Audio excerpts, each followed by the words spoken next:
Le terme anglais starseed ou enfant indigo désigne un être, souvent enfant ou jeune adulte, dont l'âme est originaire d'un autre système solaire, voire d'un autre plan vibratoire d'existence.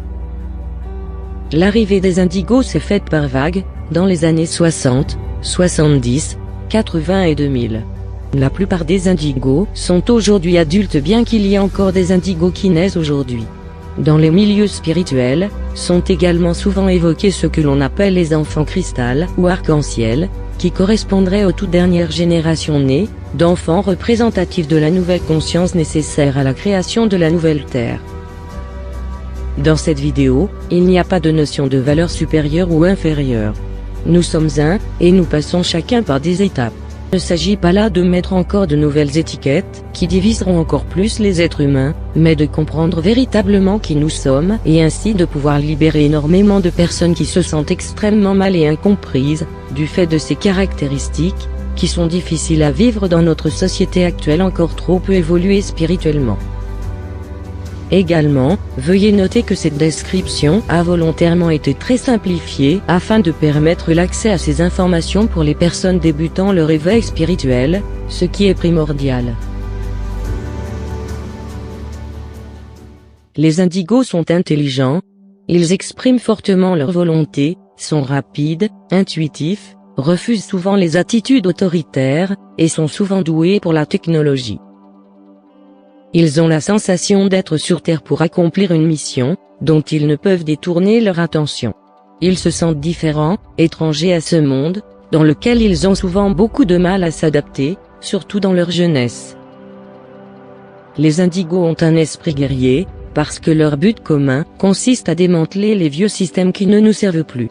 Ils sont ici pour aider à faire disparaître les systèmes gouvernementaux, éducatifs et légaux qui manquent d'intégrité. Ils ne supportent pas le mensonge et la corruption. Ils sont intègres, sages, justes et authentiques. Physiquement, un indigo n'est en rien différent des autres personnes. On peut également remarquer que les jeunes indigos possèdent des centres d'intérêt inhabituels pour leur âge, comme par exemple le paranormal, les extraterrestres, l'hypnose ou encore la spiritualité, et qu'il peut avoir du mal à s'intégrer à l'école.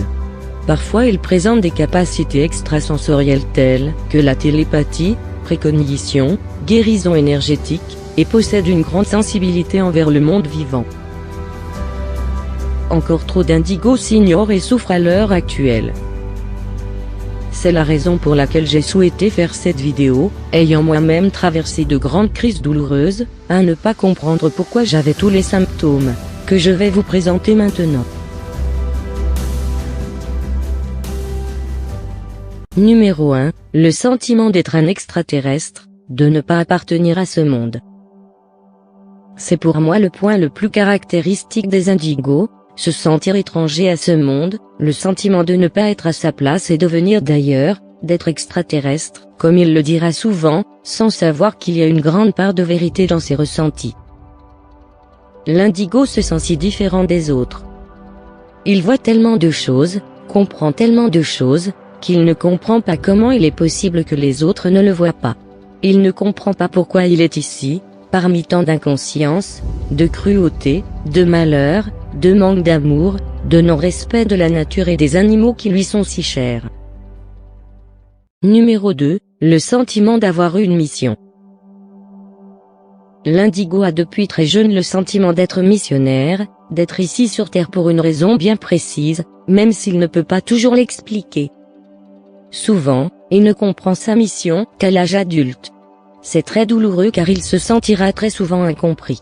Il sent qu'il a quelque chose à réaliser, quelque chose d'important, de tellement important, que c'est la seule chose qui l'intéresse. Il n'arrive pas à vivre comme tout le monde, à se satisfaire d'une vie normale, ni d'un travail qui n'apporterait rien au monde.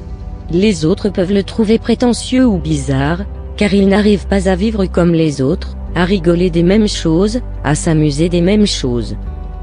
Il n'arrive pas à comprendre ceux qui peuvent vivre, sans se poser de questions, ni sans vouloir changer ce qui ne va pas sur Terre.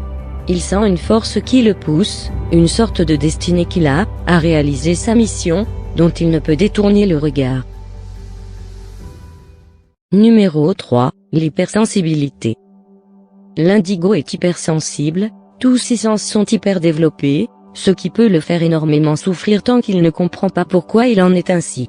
Et surtout s'il se compare aux autres humains, et s'il vit dans une société qui n'honore pas la sensibilité mais plutôt la ridiculise. Numéro 4, ressentir les vibrations. L'indigo se sent très souvent épuisé et vidé psychologiquement quand il fréquente d'autres humains ou des lieux publics. Par contre, il se sent terriblement bien en présence des animaux, qui détiennent une vibration très élevée, comme les chats et les chiens par exemple. Nous sommes avant tout des êtres énergétiques. Nous avons un corps physique, mais aussi un corps astral, éthérique, et de nombreux autres corps multidimensionnels. Nous sommes tous des êtres multidimensionnels et vibratoires. Nous pouvons mesurer la vibration de chacun, de chaque être vivant ainsi que de chaque objet. Les indigos ressentent les vibrations de tout ce qui les entoure, ce qui peut être très déstabilisant lorsque l'on ne comprend pas pourquoi il en est ainsi. Numéro 5, ressentir de fortes crises d'angoisse face aux séparations. L'indigo étant un être d'amour pur, il ne supporte pas la séparation avec les êtres qu'il aime. L'idée qu'un être, humain ou animal, qu'il aime puisse disparaître, le met dans un état de tristesse profond. Il ne supporte pas les au revoir, les adieux, les séparations, et surtout les deuils. Étant en plus hypersensible, il a beaucoup plus de difficultés à supporter les séparations que la moyenne des humains. En effet, le départ de ces petits anges est toujours douloureux. Mais toutes les âmes sont éternelles, et ce n'est pas pour cela qu'ils n'existent plus. Numéro 6. Le besoin de vivre sa vérité intérieure. Malgré l'éducation que l'indigo aura eue, ou tout ce que les autres feront autour de lui, il ressentira toujours le besoin de vivre sa vérité intérieure. L'indigo est un être authentique. Il ne supporte pas les faux semblants, et voit complètement au travers des phénomènes de société, et de mode, qu'il sait parfaitement bien analyser. Il ne veut vivre selon les idéologies de personne, à part les siennes, ses propres valeurs et propres vérités, même si pour cela il faut aller à l'envers des autres. D'ailleurs, pour ces raisons, il sera très souvent considéré comme différent des autres, tant dans ses choix vestimentaires, que de choix de musique à écouter, d'endroits à fréquenter, et que dans son attitude générale face à la vie, qui sera en général atypique, comparée à la moyenne.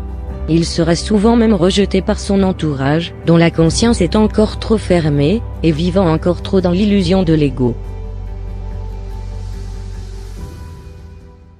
Dans le nouveau monde que les indigos préparent, nous serons beaucoup plus conscients de nos pensées et de nos sentiments intuitifs. Les indigos appartiennent à un groupe d'âmes, qui apportent une nouvelle énergie sur la planète. Ce sont des pionniers, dont le rôle est de remettre en question les anciennes façons de faire, d'apprendre, d'être en famille, de les éduquer, etc.